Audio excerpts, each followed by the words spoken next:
processos e depois ao final a gente vai fazer um brinde, tá bem? Lá embaixo nas caves é um pouquinho mais frio, uma média de 16, 17 graus, certo? Sim? É a primeira vez de vocês aqui? Minha não, a maioria é a primeira vez. A maioria é a primeira? Segunda. Veio há quanto tempo atrás? Foi no casamento do Éder, 2013 ou 14? Mas você andou pra baixo? Fizemos. Gostamos, né? Ah, teve umas mudanças. 2013 e 2014. Aquele Percebemos até lá fora. Muito bem, então vamos conhecer. Mas a maioria A maioria é a primeira vez, né? Tem foto deles aqui, eu subi no trator. Lembra? A Lavínia estava, né? A Maria.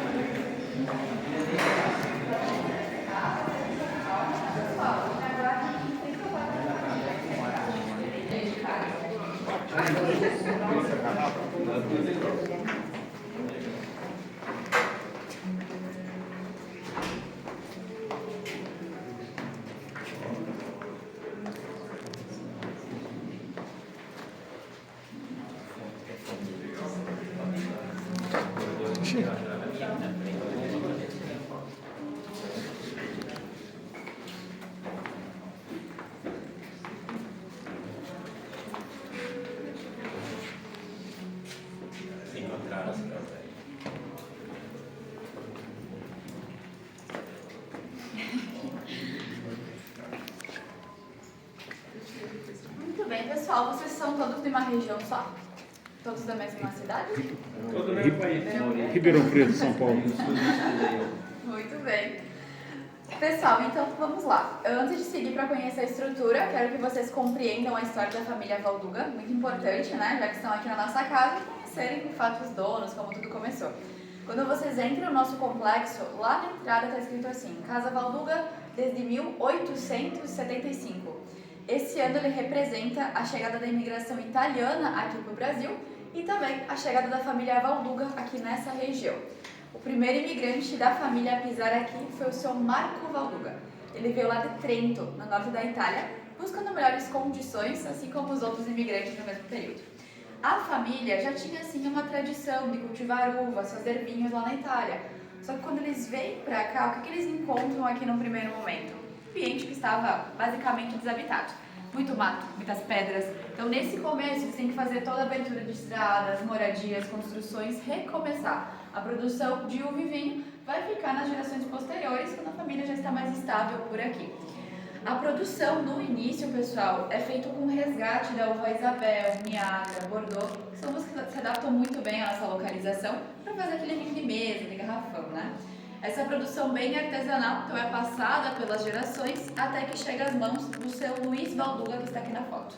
Seu Luiz, ele já é da quarta geração da família, nasceu aqui em Bento Gonçalves e nós podemos dizer que foi sim, a partir das mãos dele que as coisas começaram a tomar um outro rumo. A partir da década de 60, seu Luiz começa a abrir mercado, a vender aquele vinho artesanal, de mesa, de garrafão, para restaurantes em Porto Alegre, lá na capital. A partir disso que o vinho dele começa a ficar conhecido, popular, e as pessoas vão criando interesse de vir até aqui no interior conhecer mais de perto essa produção, esses processos. Com a movimentação crescendo, aumentando, ele começa a perceber que é necessário se desenvolver mais, né? Então, nessa busca de se profissionalizar para o público que vem para cá, é que a vinícola realmente vai ter o início oficial pelas mãos do seu Luiz e da sua esposa Dona Maria em 1973. Então, lá atrás, era uma produção bem artesanal no porão da casa e a partir de 73 começa a ficar mais profissional ali a coisa, tá? Seu Luiz e Dona Maria, então, os fundadores da casa, eles tiveram 6 filhos, todos eles homens. Aqui na foto tem apenas 4, os outros 2 infelizmente faleceram muito jovens. E o Breno, mais novo, momento de crise em 93, deixou a sociedade. Ele vendeu a sua parte para os irmãos e seguiu para o ramo imobiliário, que estava mais em alta na época, junto com a esposa Marlene. Com a saída do Breno, hoje são esses 3 irmãos que coordenam o grupo Família Valduga, cada um com uma função. O seu Juarez é o presidente do grupo, ele coordena toda a parte burocrática, administrativa das empresas. Seu Irielso coordena a nossa produção, é o diretor operacional da nossa vinícola. E o seu João é o enólogo-chefe. O enólogo, o profissional que literalmente vai criar novos vinhos para casa e assina todos como responsável técnico. E por coincidência, cada um desses irmãos teve um casal de filhos. que hoje também já assumiram todas as funções das empresas da família. Aqui na foto, para conhecerem, nós temos o Eduardo e a Ana Paula, filhos do seu Juarez e da dona Elizabeth, o Jones e a Luísa, filhos do seu João e da dona Carmen. Ainda não estão na foto os filhos do seu Irielso, pois são mais jovens, né? Vieram depois o Pedro e a Bruna. Essa foto aqui é de 91. Lá na loja tem algumas mais atualizadas, já com os outros membros da família que não estão aqui, tá bem? Então, resumindo, pessoal, hoje à frente das empresas, 3 irmãos e 6 primos no total. Conhece as empresas da família Valduga? Não, mais ou menos. Quando a gente fala Grupo Família Valduga, são 6 empresas. Onde nós estamos, a nossa vinícola, a Casa Valduga, é uma delas. A outra empresa é a Casa Madeira, que faz geleia, suco, chás. Temos a Ponto Nero Espumantes, pelo método Charmat. A Domino Wines, que é uma importadora da família. A Bril Wine Leopoldina, que são as nossas cervejas. E a Vinotage, que são todos cosméticos à base de óleo da semente da uva. Então, a expansão que se teve, né, continua 100% nas mãos da família, toda a administração. Tá bem? Alguma dúvida, pessoal, nessa parte mais histórica? Tudo certo? Tá bem, então. Foto? Ele com 80 e ela com 75.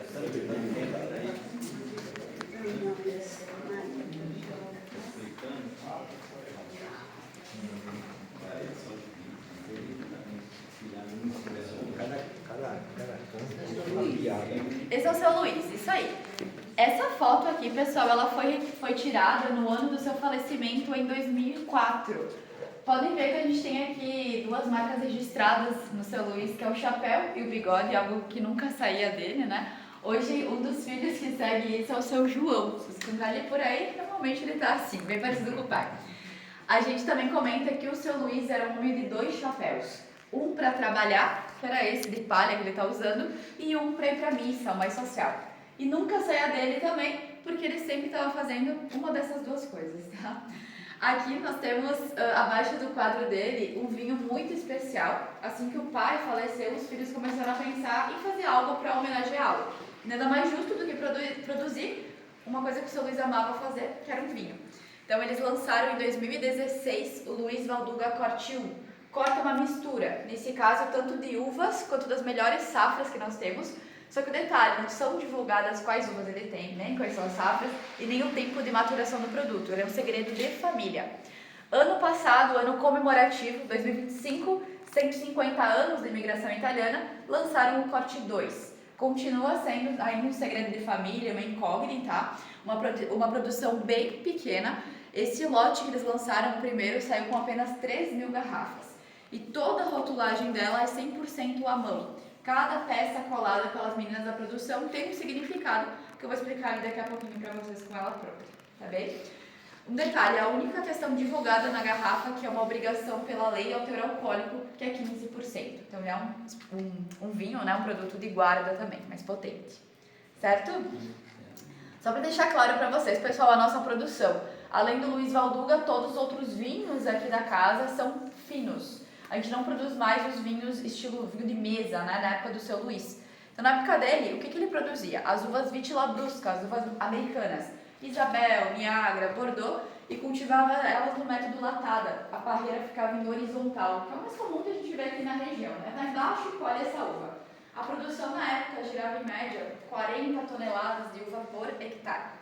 A partir da década de 90 foi feita uma modificação para as uvas vitiviníferas, outra espécie, né, uvas europeias, Chardonnay, Merlot, Cabernet Sauvignon, e se mudou também a condução da parreira, daquele latada para a espaldeira, porque as parreiras não ficam mais assim como um telhado, ficam em fileiras, uma do lado da outra.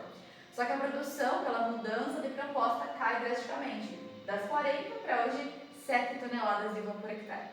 Vamos pensar na época, década de 90, seu Luiz presente, ouvindo isso dos seus filhos, que ia ter que fazer essa mudança drástica na produção, que ia parar de produzir aquele vinho que ele herdou da família, né, todo o conhecimento dos avós, dos pais, algo muito tradicional, então foi muito complicado para ele aceitar isso. Mas os filhos queriam mudar, eles queriam uma expansão de mercado, um reconhecimento com seus vinhos, né? Então o que eles fazem aí na década de 90? Eles dão uma viagem para o seu Luiz e para a Dona Maria, até Salvador, com uma segunda lua de mel. A história é verídica, tem até as fotos dessa viagem. Eles ficaram algumas semanas lá em Salvador. Quando eles voltam, eles encontram parte das parreiras derrubadas. Então os filhos eles derrubam, né, no início uma pequena parte, digamos assim, né, 1 hectare de parreiras para modificar com o novo método com as novas variedades. Eles só não derrubam tudo, porque não é simplesmente plantar a parreira, ter a uva e fazer um vinho já. Leva em média 4, 5 anos para a parreira se estabilizar, né? Então não tinha como derrubar tudo de uma vez só. Então eles começam com isso na década de 90. A última parreira realmente modificada para espaldeira foi 2011. No final, aos poucos, né? Óbvio, né, pessoal, que o seu Luiz, quando ele volta e encontra a parte das parreiras derrubadas, ele fica extremamente chateado com os seus filhos. Ele fica semanas sem conversar com eles, com toda razão, né? Mas felizmente ele conseguiu ver que essa mudança só veio agregar a sua vinícola. A partir disso passamos a ser mais conhecidos e mais reconhecidos também pelos rótulos. E o seu João, dos filhos, né, o mais velho, que é o nosso enólogo, ele trabalhou por 23 anos na Embrapa Uva e Vinho como pesquisador. Toda a tecnologia e inovação que ele adquiriu lá, ele aplicou aqui nos vinhedos da família aos poucos, tá bem? Vocês já provaram os dois estilos de vinho de mesa e vinho fino? O vinho de mesa, um exemplo, Sandy Bois, que a gente chama carinhosamente, que é o sangue de boi? Não. Sandy Bois, que é aqui da Aurora, né? A gente chama carinhosamente assim. Mas o vinho de mesa, pessoal, é aquele estilo mais artesanal. Ele é muito leve, ele é refrescante, ele é pouco alcoólico, mais adocicado. E o vinho fino, ele vai ser mais complexo, tanto na parte aromática quanto na parte gustativa também. Mas a gente não compara um estilo com o outro, são totalmente diferentes, tá? Seria injusto a gente comparar pelas propostas, mas o que muda entre eles, resumindo, é a espécie de uva utilizada para produzi-los. Vinho de mesa, Vitis Labrusca, Isabel, Niagara, Bordeaux, naquele método latado, e o vinho fino, as vitis viníferas europeias, Merlot, Chardonnay, Cabernet, naquele método espaldeira normalmente. Ok? Muito bem. Alguma dúvida até aqui, pessoal? Isso aqui é muita informação de uma vez só, mas pode ir questionando, tá?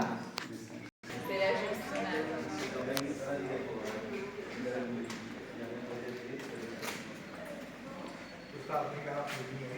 Nossa senhora. Deixa eu mostrar aqui pra vocês. Deixa eu dar uma pausa nesse espaço. Eu depois falo que eu tenho bastante.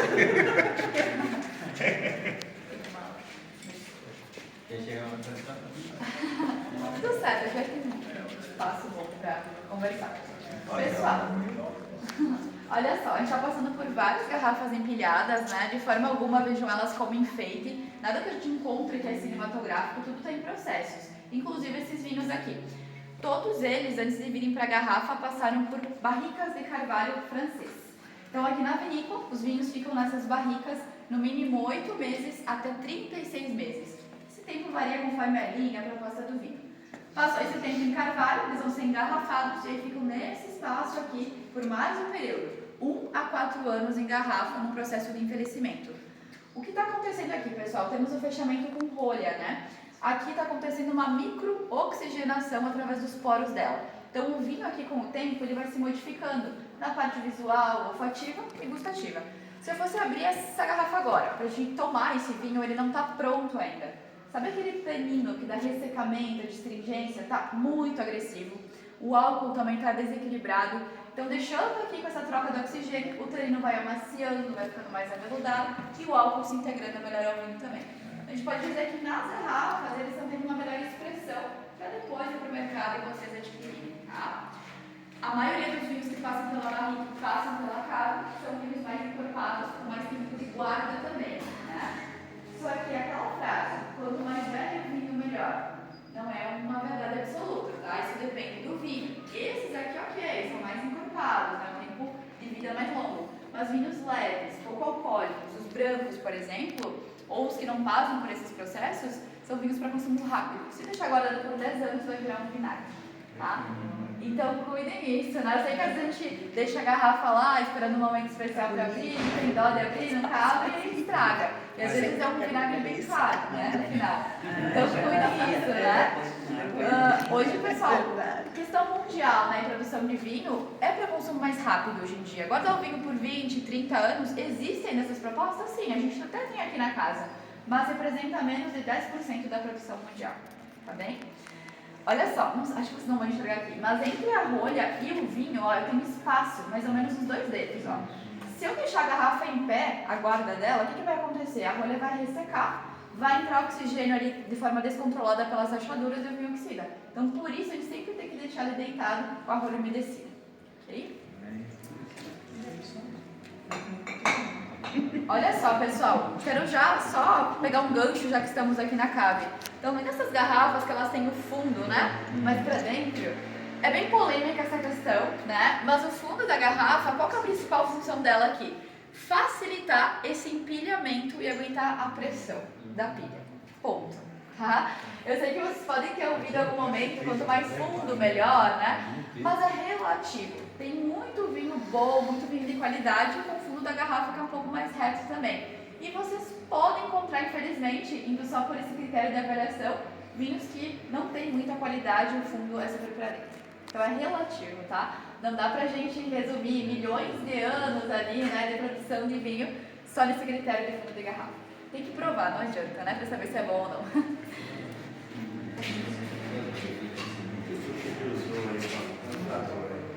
Pessoal, podem se aproximando, fiquem bem à vontade. Olha só, aqui onde nós estamos, nessa estrutura, não sei se vocês reparam no material, né? Toda de pedra de basalto, tanto aqui quanto lá na recepção que vocês estavam. Essa estrutura é mais antiga, foi feita em 92, e essa pedra, ela rica na nossa região, porque é nosso solo também, né? E ela tem um poder, digamos assim, de refrigerar o local de forma natural, então ela não tem ar-condicionado. É uma pedra que refrigera mesmo, estando muito calor ou muito frio lá fora, 20 graus aqui dentro.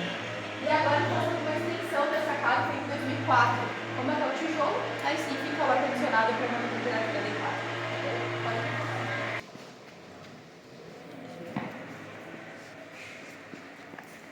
Então aqui, pessoal, conhecemos toda a nossa cave de tintos.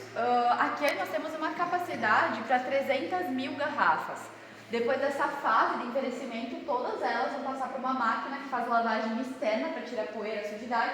E aí sim, passa pela máquina que coloca a cápsula para proteger a rolha e a outra que faz a rotulagem e está pronto para ir para o mercado.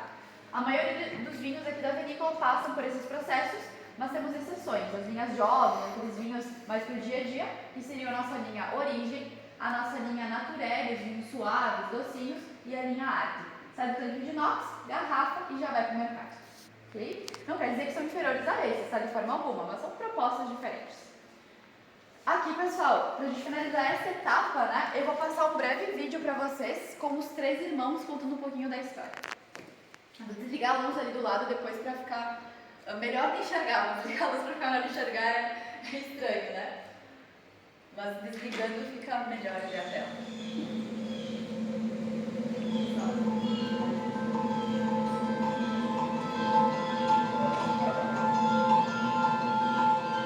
Para chegarmos até esse momento foi muito difícil e muito trabalhoso. Eu diria que a nossa sorte é ser descendentes de imigrantes italianos, que está no nosso sangue, o nosso trabalho, a nossa dedicação e o nosso empenho. Foi um choque de cultura muito forte. Substituir vinhedos que meu pai produzia em torno de 40 toneladas para no máximo 7 toneladas. Aí os resultados apareceram. Eu até diria as premiações internacionais, a abertura de novos mercados e as exportações. Eu e meus irmãos estamos muito ligados ao campo, às raízes, à videira e ao líquido precioso que ela nos entrega. A família faz parte da Valduga. O vinho é o complemento do grupo família. Ele é o complemento do que nós somos. Minha mãe era uma mulher forte, determinada. O primeiro contato com o vinho era com a mãe. Ela tinha um dom divino. Era ela que degustava e aprovava todos os vinhos antes de engarrafar. Eu não sei fazer outra coisa a não ser elaborar vinhos. Eu trabalho todos os dias para que cada garrafa que passe na esteira aí seja única, seja perfeita, seja a melhor. O vinho representa a nossa atitude, representa o que nós somos. Você transfere ao teu conceito de vida no vinho.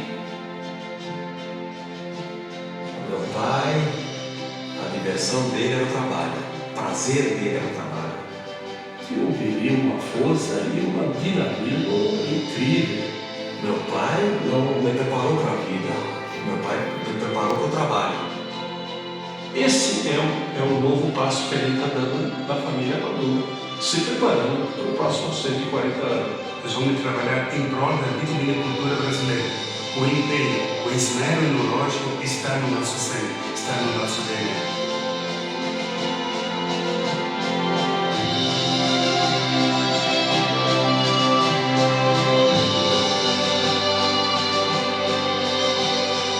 A mesma dedicação, o mesmo amor que os meus pais tinham ainda permanece até hoje. Em cada detalhe, em cada parreira, em cada garrafa de vinho, está a nossa paixão, a nossa dedicação.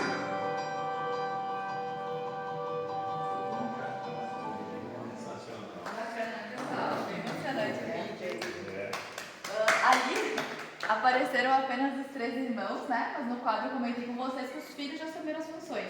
Mas não pensem que os 3 deixaram de trabalhar por conta disso. Pelo contrário, eles estão aqui diariamente mesmo, à frente de tudo o que acontece nas 6 empresas da família. São 100% presentes. Ok? Alguma dúvida em relação ao vídeo, pessoal? Certo? Viram que apareceram 2 rótulos bem importantes, né? O Maria e o Luiz. Eu vou explicar depois sobre eles ali com a garrafa em mãos, tá? Vou mostrar o rótulo para vocês.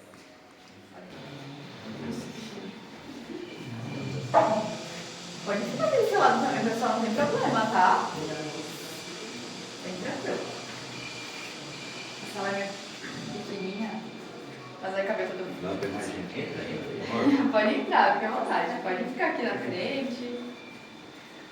Pessoal, aqui acredito que vocês estão sentindo um aroma um pouco mais intenso, né? Mais forte. A sala fica fechada propositalmente, por quê? Essas barricas não têm vinhos. Aqui na vinícola a gente produz também destilados.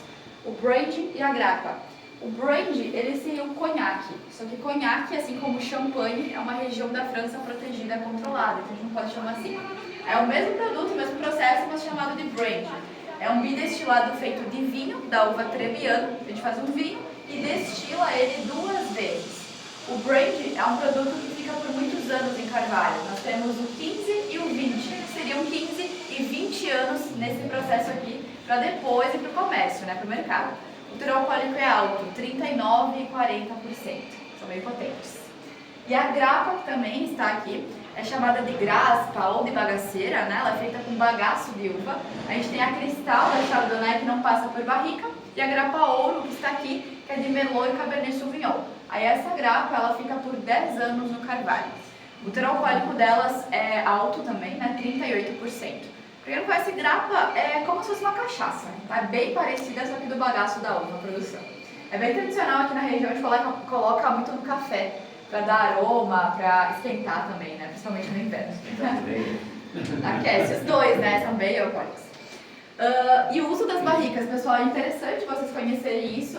As barricas, elas têm usos. Então, aqui na vinícola, a gente usa elas 3 usos, no caso, para vinho. Primeiro uso, vinhos Gran Reservas, os ícones. Segundo, a linha Terroir exclusivo. E terceiro, a linha Terroir. O 4º uso vão ser para os destilados. E o 5º uso vai lá para a Leopoldina, porque algumas cervejas passam por esse processo de maturação. Ou de Strong Ale, Stout, elas vão ficar aqui por um período em média de 10 meses. Depois de usar cerveja, a gente vende. A pessoa vai comprar para colocar cachaça, vinagre, whisky. Só realmente vai chegar um ponto que essa barrica vai se tornar neutra. Ela não vai entregar mais aromas, não vai entregar mais microoxigenação para o produto. Aí usa de enfeite, né? Mas claro que, até chegar o momento de usar só de enfeite, uma barrica desse tamanho, carvalho francês, vão levar anos. Ela tem um valor agregado alto, né? Uma barrica custa em média 10, 12 mil reais. Então, a gente vai diluindo esse valor em vários anos ali de utilização. Aqui é utilizado o carvalho francês, mas isso é uma escolha de vinícola, principalmente a proposta de perfil que a Ana Lu quer entregar para os seus vinhos. Encontram muito também americano, croata, romeno, madeiras brasileiras, acácia, grápia. Então isso vai variar, tá? A francesa, ela tem os poros menores, o vinho fica por um tempo maior ali nessa microoxigenação. E a questão aromática, né? O tostado, caramelo, especiarias. O carvalho americano entrega aromas mais doces, coco, chocolate branco, baunilha. É bem interessante, tu pode até pegar várias ripas de cada e juntar numa barrica só, dá pra fazer muita coisa com elas. Esse tamanho aqui, pessoal, é 225 litros. Então, de cada uma, a gente consegue tirar 300 garrafas de vinho. A garrafa tradicional de 750 ml. Ok? Muito bem. Que mais? Alguma dúvida aqui, pessoal, nessa parte de barrica? Aqui é uma pequena parcela, a gente vai passar depois, né, pela cava de espumantes, onde também a gente tinha as barricas com outros produtos. E a gente logo mais vai passar agora pela produção. Deixando claro que essa parte de maquinário é só etapas finais. Envase, fechamento de garrafa e rotulagem. Toda a parte inicial, chegada de uva, vinificação, não é mais aqui dentro, tá? Essa parte é bem barulhenta, né, na vindima, na safra. Funciona 24 horas a produção nessa época. Então a gente teve que tirar daqui de dentro por conta das pousadas. A gente começou em 92 com a primeira pousada e ela foi construída bem em frente à antiga vinícola. Então ficou inviável, né, a produção com o pessoal vir descansar. Então hoje, todo esse processo inicial se encontra saindo do complexo à direita nessa mesma rua a uns 100 metros. O vinho vem pronto para essas etapas finais que a gente está conhecendo aqui, tá bem? A antiga vinícola que eu comento, não sei se vocês repararam, mas provavelmente passaram por elas. Hoje são as ruínas, aquelas paredes sem o telhado bem em frente à nossa loja. Não sei se vocês repararam nelas ali, são umas paredes assim, não tem o telhado. Isso, ali é a antiga produção, tá? Muito bem. Pessoal, agora a gente vai conhecer essa etapa de processos, né, a etapa final que eu comentei. Sobre a rotulagem, não é toda a garrafa 100% rotulada por máquina. Qualquer garrafa que tiver algum relevo, algum detalhe especial, tudo é colado à mão. Então a gente vai passar pela porta, à esquerda tem uma mesa ali com 4 moças que fazem toda essa parte. Uma delas trabalha conosco há 36 anos, então é algo de extrema tradição envolvida na vinícola, por isso que a nossa produção não é em grande escala. A Valduga no Brasil é médio porte em produção, 2 milhões de litros ao ano. A família não pretende aumentar para manter essa parte artesanal que eles prezam bastante, tá bem? 2 milhões, acharam bastante? Hoje, para o pimento, 80 milhões de litros ano. Então, nós com 2 é médio. Existem menores e bem maiores também. Propostas diferentes, né?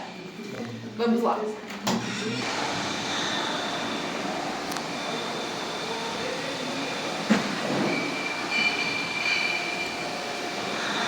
Oi, bom dia.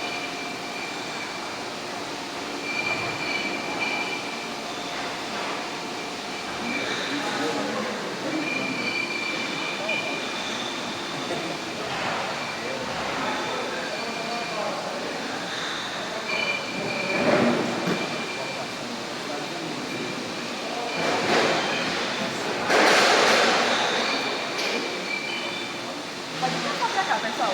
Desse lado aqui. Bem tranquilo.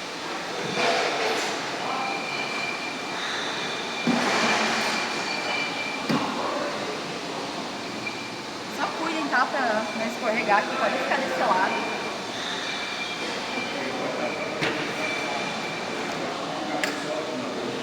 Eu só vou piscar pra vocês alguns rótulos que passam pelas mãos das meninas aqui, tá? Olha só, tudo que tem relevo, né? Então, pode chegar mais perto aqui, bem tranquilo, que eu não consigo. Esse medalhão no Vila Lobos com Cabernet Sauvignon ícone da casa, então elas colam garrafa por garrafa essa medalha. Nós temos também o Grand Chardonnay, que é um vinho branco barricado, essa casinha que ele leva, que representa a nossa antiga vinícola, né, aqui dentro. Então aqui as garrafas numeradas, nesse lote, elas tiveram que colar em 13.500 garrafas dessas casinhas aqui. Uma pequena parte, né?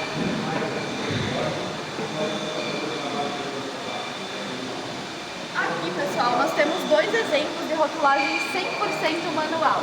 Maria Valduga, em homenagem à mãe, toda a rotulagem da garrafa 100% à mão. Olha que interessante, essa assinatura dela na primeira garrafa foi ouro 18 quilates, ficou com a família. Hoje é uma representação, tá? E este aqui, deixa eu só botar de volta, por perigo de cair. Esse aqui, então, Luiz Valduga, o vinho em homenagem ao pai. Reparem que ele tem um ferro aqui no meio que representa força, trabalho, persistência. Pedrinha de basalto representa as nossas raízes, a pedra rica na região, no solo. E esse pedacinho de carvalho representa o vinho e a tradição. Aqui o corte 2 que já está em comercialização. Além disso, ela tem uma panela com uma cera quente, mergulham garrafa por garrafa, depois na água fria para enrijecer.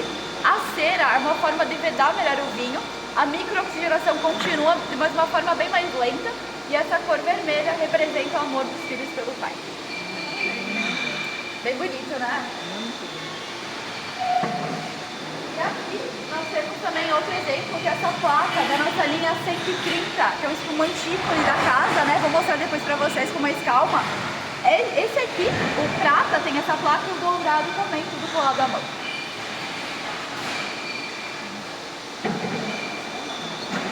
Muito bem.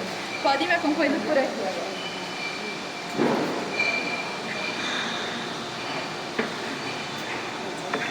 Tira a foto.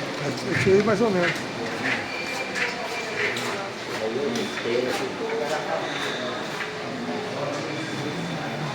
Querem ficar aqui na frente, acho que enxergam melhor. Vou passar aqui um breve vídeo para vocês.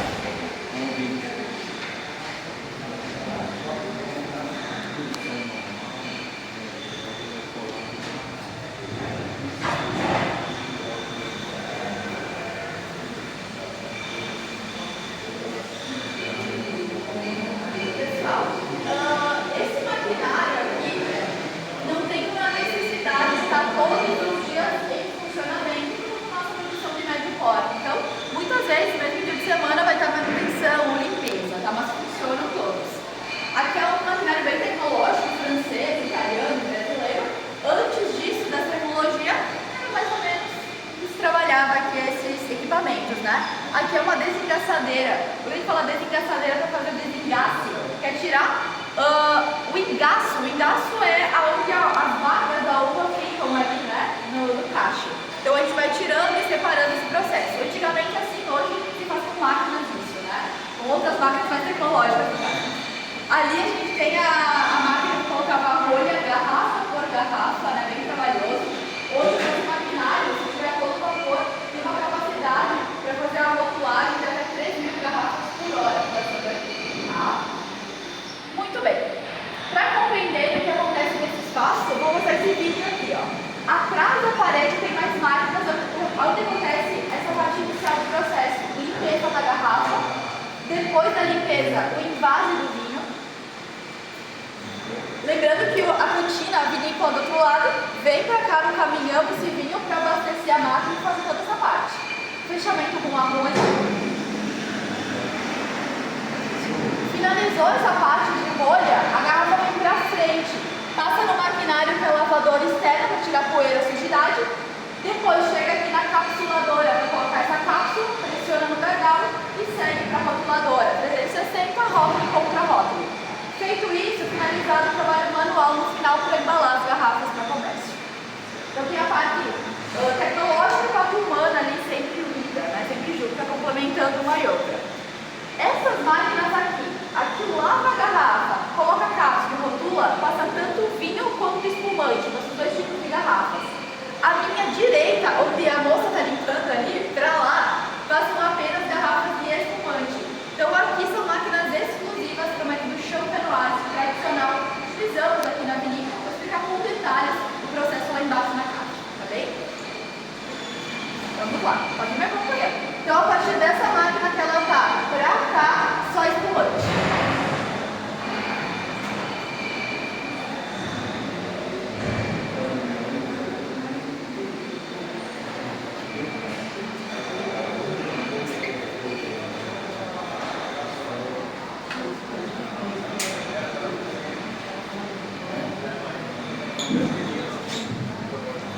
Pessoal, essa parte de maquinário já é a etapa final do processo. São minutos da primeira até a última máquina que a garrafa chega, né?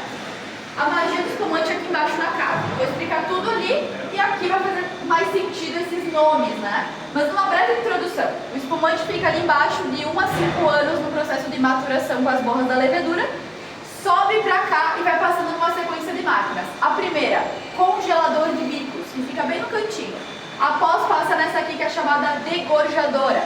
Segue para rolhadora, gabietadora, misturador e depois é feita pela parte final de rotulagem. Já ouviram falar desses nomes aqui? São nomes estranhos no primeiro momento, tá? Mas fiquem bem tranquilos. Como eu falei, a magia do espumante é lá embaixo. Eu explico da primeira fase, aqui vai fazer todo sentido daqui a pouco, tá? A gente vai descer então para cá dos espumantes. Ali embaixo, pessoal, a temperatura é um pouquinho mais baixa, 16 graus em média.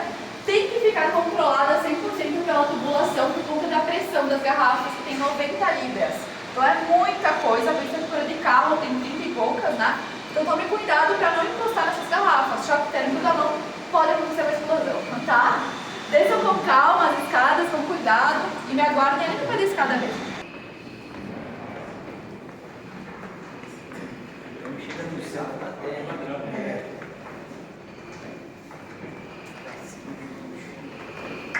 Um pouquinho descansando aqui. Agora tem mais coisa. Chega lá pra cá. Chega um monte de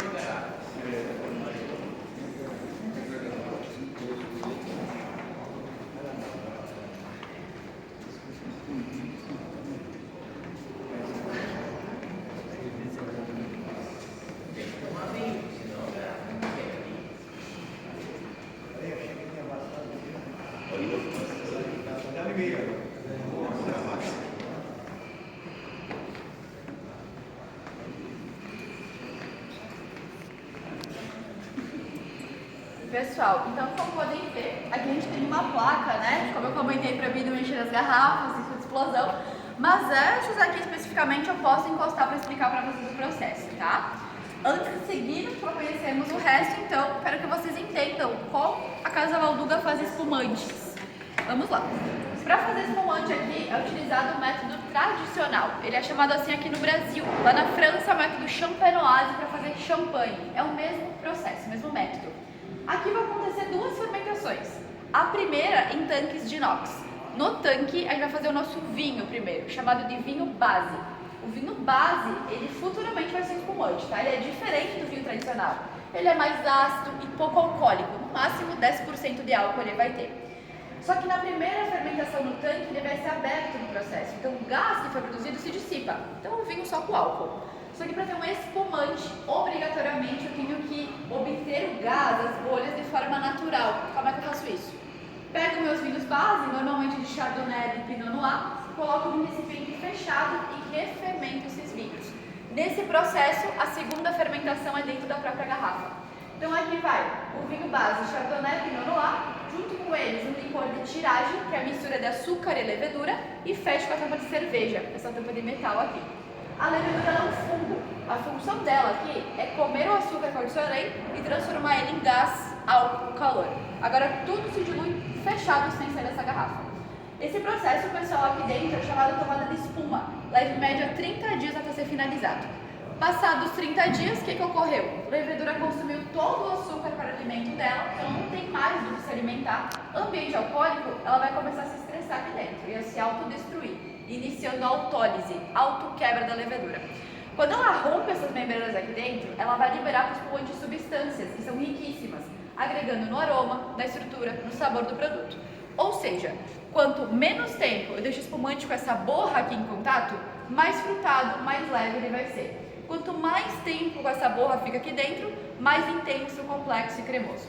Aqui na vinícola, essas garrafas vão ficar em posições de pilhas, né, paradinhas, nesse processo de 1 a 5 anos com as borras. Então 1 a 5 anos varia conforme a linha que a gente possui. Passou esse tempo de maturação com as leveduras nas pilhas, eu vou retirar e agora chega nesses pupitres, cavaletes. Todas as garrafas são colocadas assim, ó. Mas na horizontal vão sendo inclinadas até chegar nessa última posição. Por quê? Quando a garrafa está deitada lá na pilha, de 1 a 5 anos, as borras ficam grudadas na lateral, no fundo da garrafa. Eu preciso que toda essa borra que está deixando o meu espumante turvo decante até o gargalo, até o bico, deixando o espumante límpido, clarinho. Só que para a borra cair até aqui embaixo, não basta eu só inclinar a garrafa, vai demorar muito. São necessárias as movimentações nelas chamadas de remoagem. Tudo que está em cavalete vai ser girado para a esquerda, para a direita, 2 a 4 vezes ao dia de forma manual. Até toda essa borra cair, a remoagem vai levar em média 20 dias. Passou 20 dias, eu não vou mais ter um espumante assim, turvo desse jeito. Eu vou ter um espumante muito mais límpido, né? Como vocês encontram em mercado, como a gente comercializa. Deixa eu ver se tem algum ainda mais límpido que esse, que o pessoal mexe, aí vai descendo as borras. Vou pegar esse aqui como exemplo. Então ele vai sair dessa turbidez mais intensa para o espumante clarinho, límpido, como a gente conhece. E a borra toda aqui no bico da garrafa. O que eu faço 20 dias depois, pessoal? Com muito cuidado, eu tiro a garrafa daqui, coloco em caixas nessa posição e subo para aquelas máquinas. A primeira é o congelador de bicos. Tem uma solução lá a menos 30 graus e congela a borra. Literalmente congela o bico da garrafa. Isso aqui vai virar uma pedra de gelo, tá? Congelei a borra, posso virar essa garrafa agora, não volta mais se misturar, tá presa. Se eu virar aqui, aí sim é um problema, porque ela não tá congelada ainda, vai acontecer isso. Vou perder todo o processo no mesmo instante, tá? Então, voltando lá. Borra presa, espumante continua límpido, passando na máquina degorjadora, que faz degorgement. O degorgement nada mais é a retirada da tampa. A máquina tira essa tampa, com a pressão, a levedura congelada é expulsa da garrafa. Só que eu expulsei, além da levedura, espumante. Eu não tenho mais 750 ml aqui dentro. Eu tenho que completar a garrafa agora com licor de expedição. Esse licor é uma mistura de vinho base e de açúcar. Sacarose. Tem que ter açúcar. É ele que classifica o espumante indulsor, para ser extra brut, brut, seco ou demi-sec. Classifiquei meu espumante no dulsor, passa na rolhadora, agora sim mais conhecido esse nome, né? Coloca a rolha. A gabietadora é a máquina que coloca a gabieta, que é a gaiola, o arame que vai em cima. E o misturador vai misturar literalmente aquele licor, o açúcar, né, que é mais denso, fica no fundo, mistura com o espumante assim. Feito isso, lavagem, cápsula, rótulo, e agora sim, o espumante está pronto para o mercado para vocês adquirirem e consumirem. Ok? É um processo assim, um pouco longo. Vai entender mais. Vai entender mais.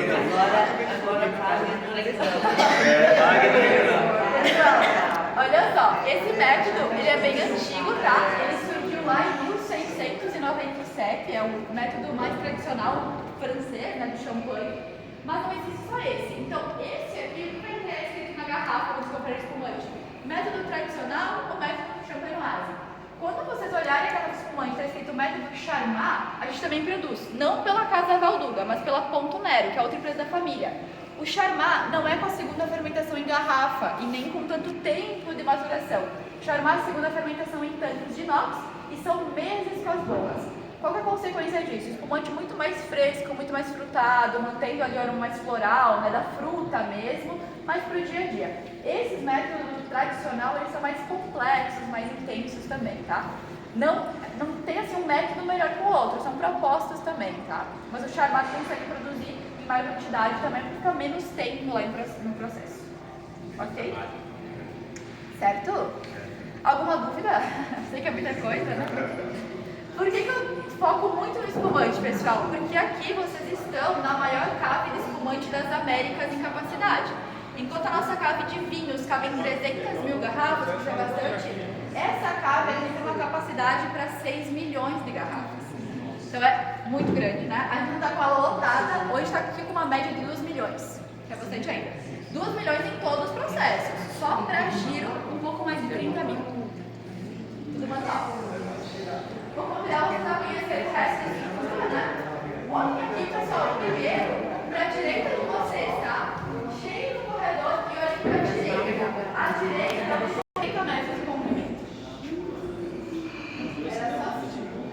Hoje, pessoal, claro, o espumante é muito jovem, muito recente em produção no Brasil em si, né? Mas hoje eu sou um chefe, não só aqui da vinícola, mas da região, basicamente. Hoje a nossa produção de espumante vai virar em torno de 58%. Então, é como chefe mesmo aqui da casa. Quem idealizou a produção de espumantes na Casa Valduga foi a Dona Maria, a matriarca da família. Tanto que ela idealizou também uma linha muito especial para casa, que é a 130. Vocês já ouviram falar dela? Sim. 130, lançada em 2005. Por quê? 2005 fechou 130 anos da chegada da família ao Brasil, a imigração italiana. O que eles fizeram na época? Lançaram 130 garrafas só, Magnum, que é aquela que tem 1,5 litro, e distribuíram para 130 amigos. E ponto, acabou a produção. O que aconteceu? O pessoal gostou muito do produto, começou a pedir mais e mais garrafas, reclamaram que não tinha mais para venda, e a família decidiu então manter a linha. Hoje ela conta com 4 rótulos. Vou mostrar depois para vocês. A Dona Maria idealizou essa linha e queria continuar a comemoração, colocar no mercado a 135. Só que 3 anos antes do lançamento, ela acabou falecendo em 2007. O que eles fizeram? Não lançaram aquele produto que a mãe idealizou, deixaram por mais tempo aqui na maturação, foram lançar em 2011 como Maria Valduga em homenagem a ela. Então, sem saber, ela começou a produção de um espumante que é homenagem a ela no futuro, né? Hoje, Maria Valduga Branco, o Rosé e o nosso vinho do Bis são os únicos 3 rótulos sem prêmio da vinícola. não compra concurso. Toda a família, várias notas, em compensação, a 130, a linha mais premiada da casa, o Blanc de Blanc, feito 100% com Chardonnay, branco da branca, eleito o melhor espumante do mundo em 2020 na França, no concurso Vinali, concorrendo com champanhe nessa categoria. Então hoje, pessoal, premiação excelente para a Valduga, sim, mas não só para a vinícola em si, mas para o país receber esse reconhecimento lá fora. Como eu falei, o Brasil é muito jovem em produção de vinhos finos e espumantes, mas em qualidade hoje, competindo com países milenares nessas produções, a gente não fica mais para trás. Tem muita qualidade aqui, basta conhecer, né? Eu sei que infelizmente no mercado a gente não tem muito acesso, é muito limitado o acesso ao produto brasileiro, mas estando aqui na fonte, né, fica mais fácil de conhecer mais, né, do que a gente tem de melhor. Não só da Valduga, não tem problema algum de recomendar outras vinícolas para vocês, tá? Sempre incentivo a consumir mais e conhecer do produto brasileiro, ok? Então se quiserem pedir, enfim, algum palpite, alguma sugestão.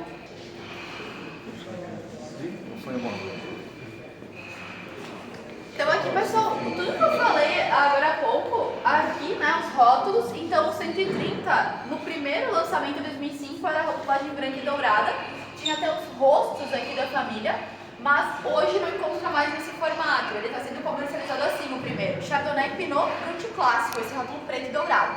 Em 2016 que foram lançar os varietais, uma uva só. Plata dourada, aquele Blanc de Blanc, branco da branca, 100% Chardonnay. E o Blanc de Noir, que é branco da tinta, 100% com uva Pinot, mas sem contato com a casca. Então o produto ele fica clarinho. E o Rosé 2018, o último lançamento da casa, né, em relação a essa linha. Ok? E o Maria Valduga branco e o Rosé também expostos. Vamos seguindo por aqui, pode me acompanhar. A gente vai finalizar agora e subir para fazer o vídeo.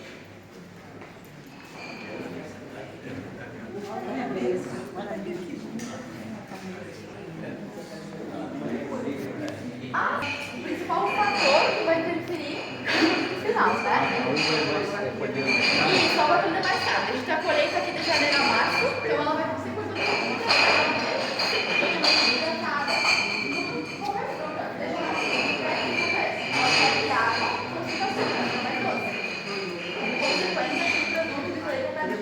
Ele vai o nosso, ele passa por 3 anos em barrica. O leite raiz, também chamado assim, né?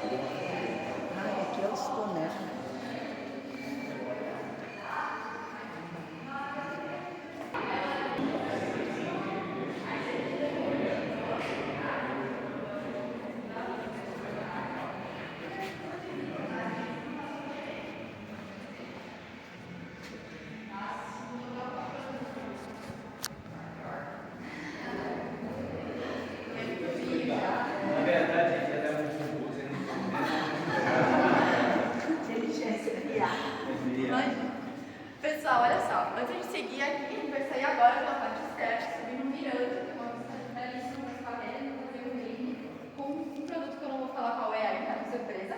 Mas antes eu quero explicar o que é isso aqui. A gente tem esse recipiente, reparem que ele tem um formato oval, né?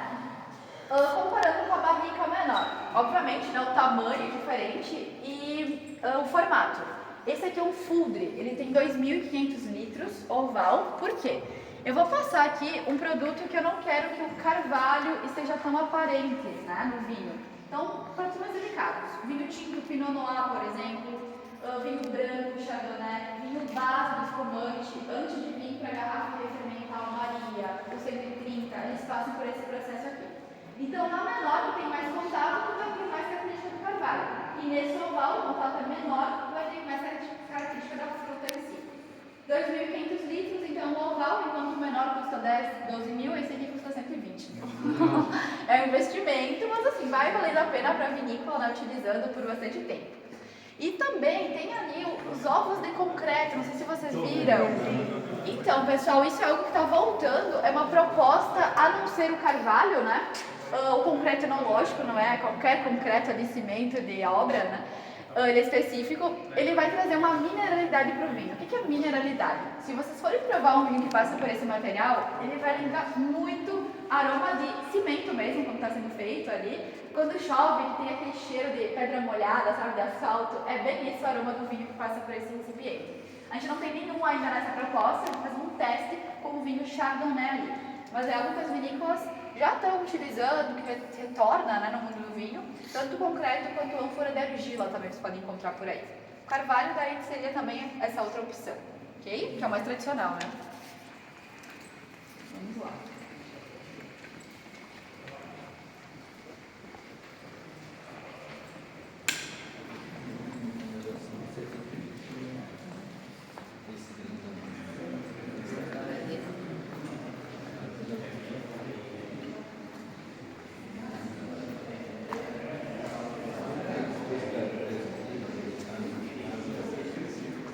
Acho que vai ter um choque térmico agora, tá? Talvez. Ah, mais ou menos, nem tanto. Tá agradável. Porque às vezes a mudança de temperatura é mais de 10 graus. Fresquinho. Olha que bonito. Claridade agora, tá no escuro. Tava falando de mim? Já me chamaram? Olha onde a gente saiu. Não sei se vocês. Eu estiver seguindo um pouquinho mais pra frente pra vocês visualizarem aonde começou a apresentação. É verdade. Tem que entender onde a gente saiu. Aqui. Nós fomos descendo. Aham, vamos mostrar pra vocês. Eu já fiquei aqui, pousada ali.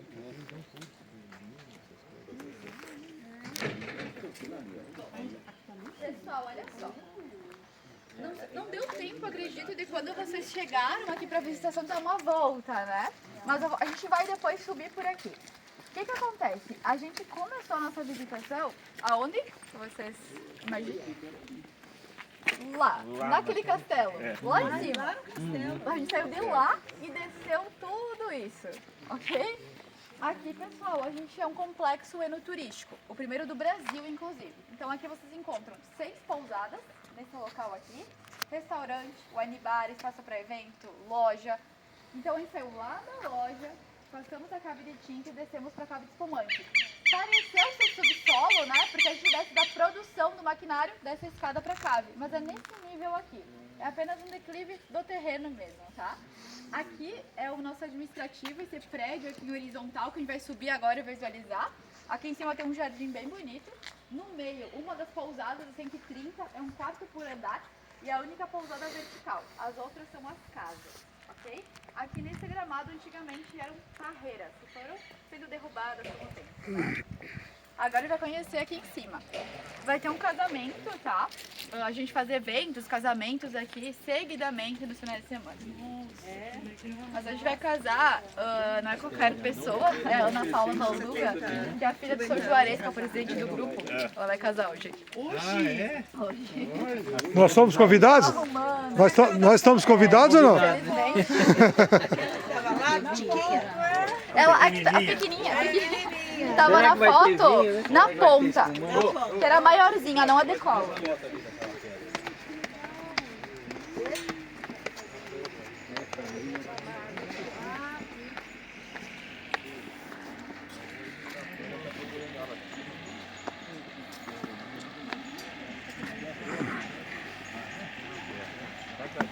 Vai ter vinho, não é? Vai ter vinho? Champanhe?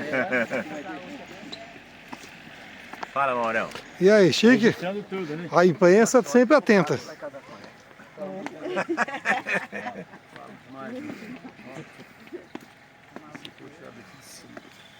Pode subir aqui? Pode. Lógico.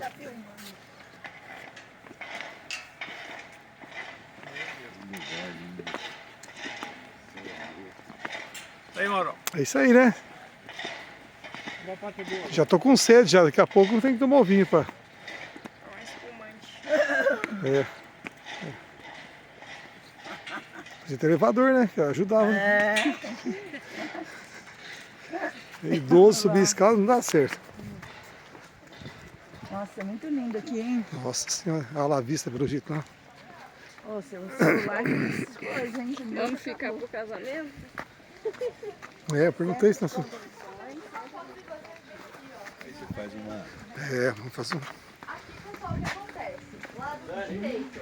Repare que a gente tem o método espaldeira, que eu comentei no início, que é as fileiras, né? Então o nosso é esse, o meio e lá em cima. Tudo da Valduga. À esquerda, desde aquela construção, esse método latada, aqui, que é o mais antigo, não é mais nosso. É uma casa de um Cândido. Lá vai ser um hotel, uma pousada dele. O que acontece? É super perto do terreno, porque isso aqui era um lote único de terra de 24 hectares. E com o tempo foi dividido. Ficou 12 hectares para o Luiz Valduga e 12 hectares para o Cândido Valduga, o seu irmão. Aquele que saiu aqui. Não, o que saiu, ele era um filho. O seu Luiz que fundou a vinícola, né? Que ele teve os 6 filhos, que 2 faleceram. Aí dos 4, um saiu. Isso. Mas aqui o Cândido é irmão do seu Luiz, do fundador. Tá. Isso, ele seria o tio do hoje. Isso. O Cândido, pessoal, e o Vitor Valduga, que fundou a Marco Luigi, então são 3 irmãos. Casa Valduga, Dom Cândido e Marco Luigi. Só que não tem ligação nenhuma empresarialmente falando, né? Cada família ali conduz a sua empresa, ok? Muito bem. Vamos para o que interessa? Espumante? Pessoal, olha só. O que eu trouxe aqui para vocês degustarem? A gente fazer um brinde, né? Não tinha como ser outro produto a não ser a linha 130, que é a linha hoje ícone da vinícola, né? São os produtos mais premiados que a gente tem. Sendo esse aqui o Blanc de Blanc, aquele que foi eleito o melhor do mundo em 2020, tá? Um espumante bem conceituado.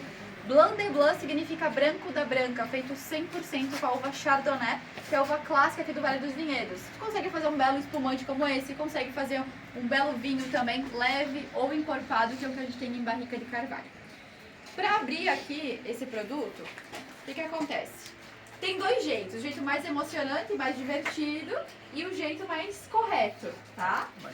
Eu vou abrir dos 2, vou abrir as 2 garrafas. Então, esse aqui eu vou abrir de um jeito mais correto, que é, tirei a cápsula, a gabieta que tá aqui, coloco o dedo em cima para ela não sair explodindo, faço o giro de 6 voltas, que é um padrão da máquina, nunca apontando para ninguém, né, nem com o rosto em cima. Aí eu vou pegar e vou girar a garrafa. Girando a garrafa, a rolha vai sendo expulsa com a pressão, tá? Segura firme essa rolha e joga lá pro lado aqui no finalzinho, pra não deixar escapar nada aqui, né? Então vai girando, segura firme. Pronto.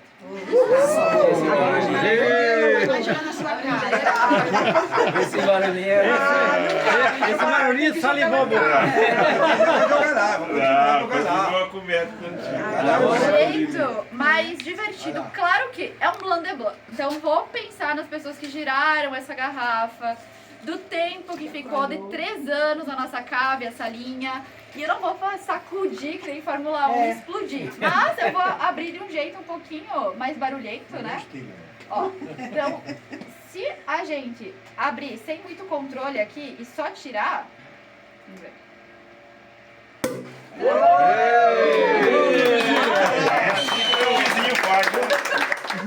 Joga lá. A rolha vai lá na casa. Lá. Eu vou entregando pra vocês, então, a taça, tá? Não sei se vocês querem aguardar pra fazer um brinde também, né? Vou servindo aqui pra vocês. Ele falou assim que agora cada rolha que vai dar, ele quer uma garrafa de champanhe. Agora ele começou a diminuir, Tá né? certo, vai. Faz vontade, né? Toda que ele abre, Você jogou ele pra lá, joga pra pra cá. Pessoal, o vocês querem ir pegando as taças pra ficar mais rápido? Aí vocês pegam uma taça cada um e eu já vou servindo. Mais fácil, né? Vocês tomam mais rápido. Oi, pega uma pra mim. Senão vai demorar pra vocês começarem a... Acho que vai levar essa namorada. A taça é brinde pra levar de lembrança. Eu falei pra minha namorada que eu quero casar de novo. Paulo, eu concordo. Você casa, convida nós. E convida a gente. É lógico, os amigos vão pra quê?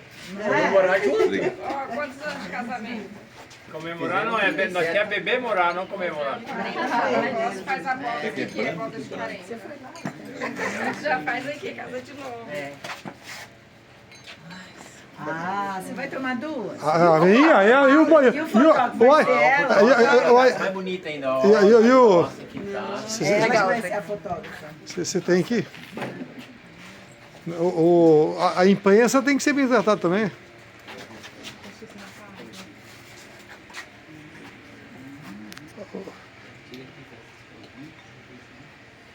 Eu só vou ver se eu consigo um convite para o casamento de hoje à noite. No casamento. Só imagina. Todo Né? serviço? Imagina como que vai ser na última hora, né? Ó, vamos fazer um brinde aqui. Eu bater uma foto da bolsa. Ô, Céu, na minha taça aqui, Céu. Ela vai bater a foto pra gente? Essa foto pra ela, grava aí, Gilmar. Bom, gente, eu vou encerrar então a gravação porque eu vou participar do brinde, tá? Eu vou encerrar. Eu vou morrer lá, tá Eu vou encerrar.